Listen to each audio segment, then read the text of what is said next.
కర్నూలు జిల్లా ఎమ్మిగనూరులో వెండి బిస్కెట్లతో తయారు చేసిన వినాయక విగ్రహం అందరినీ ఆకట్టుకుంటోంది. కోర్టు రోడ్డులోని శ్రీశక్తి వినాయక మండలి ఆధ్వర్యంలో 54 కేజీల వెండి బిస్కెట్లతో 60 లక్షలు వెచ్చించి విగ్రహాన్ని తయారు చేయించారు.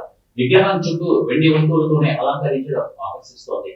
అలాగే పూజకు ఉపయోగించే చెంబు, గ్లాసులు, ఇతర సామాగ్రిని కూడా వెండి వాటినే వినియోగిస్తున్నారు. విషయం తెలుసుకున్న ప్రజలు వెండి వినాయకుడిని తిలకించేందుకు బారులు తీరుతున్నారు. వెండి బిస్కెట్లతో ఏర్పాటు చేయడంతో సీసీ కెమెరాలతో ప్రత్యేక నిఘా ఏర్పాటు చేశారు. సంవత్సరాలుగా మేము వినాయక చవితి వినాయకుని విగ్రహ ప్రతిష్ఠ చేసుకొని పూజలు చేసుకునేవాళ్ళు. కానీ గత సంవత్సరం ఒక కొత్త వినూత్నంగా రావాలనుకొని గత సంవత్సరం 54 లక్షల రూపాయలు కొత్త కరెన్సీతో చేసినాము. అది విశేష ఆదరణ వచ్చినందువల్ల మరి కొత్తగా ఏమైనా చేద్దాం అనుకున్నాము.